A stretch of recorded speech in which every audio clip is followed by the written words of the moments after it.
This channel does not promote any violence, harmful, or illegal activities. All content provided by this channel is meant for an educational and information purpose only. 31 তারিখ এক মহাবিপ্লব আসছে। একটা যখন সময় ছোট ছিলাম বা কলেজ পড়ুয়া যখন ছিলাম, দমদম জংশন স্টেশন, উল্টোডাঙ্গা স্টেশনের জন্য বিপ্লব আসন্ন, সব থরহরি কম্প হবে। কার বিরুদ্ধে কে করবে কিছু হয় না, নিচে লেখা সন্তান দল রামনারায়ণ রাম। তিনি একজন ধর্মগুরু ছিলেন, তাকে আমি কোনোভাবে ছোটো বা অশ্রদ্ধা বা খাটো করতে চাইছি না, কিন্তু ছোটোবেলায় এই দেখা। তা এখন তো আর সেই যুগ নেই যে দেওয়ালের নিচে এরকম লেখা থাকবে। এখন হচ্ছে ফেসবুক বা বিভিন্ন জায়গায় এরা পাওয়ার্ড বাই কিছু ইউটিউবার আছেন, বিপ্লবী ইউটিউবার, যারা বিপ্লবটা করেন প্রবাস থেকে। এই ধরা যাক ফ্রান্স থেকে বসে, আমেরিকা থেকে বসে তারা বিপ্লব করছেন। বিপ্লব মানে ফেসবুকে তারা বিভিন্ন আইডিয়া দিচ্ছেন, ইউটিউবে বলছেন, এবং সেটাকে তারা ফলো করতে যাচ্ছে। এমনিতেই বাংলাদেশে প্রচুর গুজব, প্রচুর নিজেদের সম্পর্কে একটা আত্মম্ভরিতা, যে সারা বিশ্ব তাদের দিকে নজর দিয়ে রেখে দিয়েছে।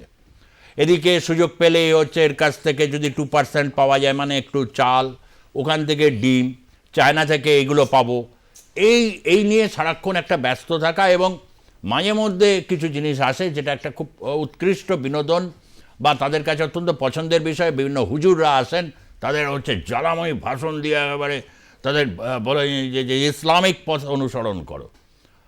এই নিয়ে একটা বাংলাদেশের একটা চিত্র আমাদের কাছে আছে, যা জুলাই অগাস্ট মাসের পর অভ্যুত্থান নামে তারা অবহিত করলেন। প্রথমে একদল বললেন, কেন এটা বিপ্লব নয়, কেন বিপ্লব করব বলেই তো পথে নেমেছিলাম, এত কিছু রক্ত দিলাম। যদিও তিনি যারা বলেন তারা বা তাদের পরিবারে কেউ রক্ত দিয়েছে বলে আমি জানি না, আমার কাছে তথ্য নেই। যদি কারোর কাছে থাকে তাহলে স্ট্রিমিং চলছে, টাইম লাইনে লিখে দেবেন যে যারা এগুলো বলেছেন তার বাড়ির ইনি রক্ত দিয়েছেন। উল্টে যেসব ছবি দেখি, যেমন সার্জিস আলমের বাবার ছবি দেখি, ফতেহ আলী খানের মিউজিক কনফারেন্সে গিয়ে কি করছেন, কারুর এই ছবি দেখি, কেউ বলছেন যে ওখান থেকে চাঁদাবাজি, টেন্ডারবাজি, লুটবাজি, নানা রকমের অসভ্যতামি তারা করছেন। এবং তার উপর একটা সুন্দর একটা সিলমোহর দিয়েছেন, নাকি অভ্যুত্থান করেছেন, বিপ্লব করেছেন, পতিত স্বৈরাচারকে তারা দেশ থেকে করেছেন। নিশ্চয়ই জনগণের একটা আকাঙ্ক্ষা থাকে। গতকাল আমি একটা এপিসোড নিশ্চয়ই দেখেছেন আপনারা, আমি নিচে করেছি, এটা আপনারা পরবর্তী সময় আরও বিস্তারিত দেখতে পাবেন। সেখানে ঢাকা, চট্টগ্রামের লোক বলছে কিছুই হয় নাই তো। না, হয়েছে কিছু কিছু জায়গায় আওয়ামী লীগ করে যেসব হিন্দুগুলো, তাদের উপর হয়েছে। মানে যে হিন্দুরা আওয়ামী লীগ করবেন তাদের জন্য এটাই ন্যায্য বা জায়েজ। করছেন কোথায়? কলকাতা শহরে বসে এসে সুন্দর শপিং করছেন, ট্রিটমেন্ট করছেন, আর এটা বলছেন এমনিতে হতো না। এই হচ্ছে রাজনৈতিক ন্যারেটিভ। তো কী বলার আছে? একটা শক্তিশালী দেশ, এই গণতান্ত্রিক যেখানে চর্চা প্রশ্নটা রয়েছে, তারা কি করতে পারে?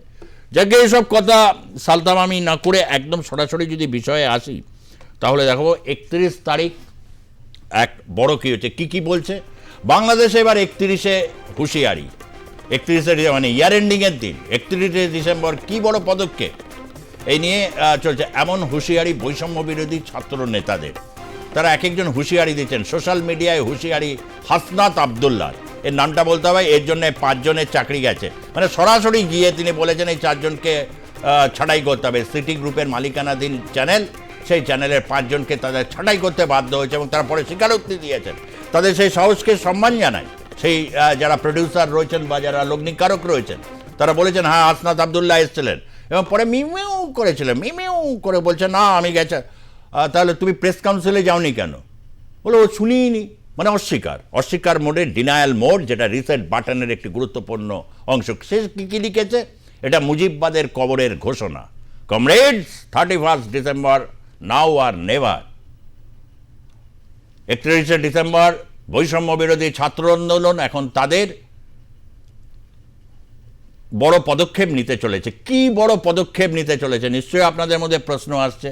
এত পদক্ষেপ আমরা দেখলাম, যে পদক্ষেপগুলোকে তারা বলেছে, একটা খুব গুরুত্বপূর্ণ একটা পোস্ট আপনাদের সামনে যদি সময় থাকে নিশ্চয়ই আমি পড়তে থাকবো।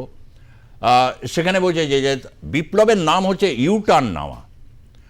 এবং এই যে 5 মাস ধরে তারা লিটমাস টেস্ট করেছে, তাদের লিটমাস টেস্টে কি হয়েছে? যারা ইসকন করে তাদের কেলাও, মারো, পুঁতে দাও, হিন্দু মহিলাদের ধর্ষণ করো, এবং হচ্ছে ত্রিপুরী যারা রয়েছে বা খ্রিস্টান যারা রয়েছে শেষ করে দাও, কোনো কিছু রেখো না, এটা লিটমাস টেস্ট আর কি।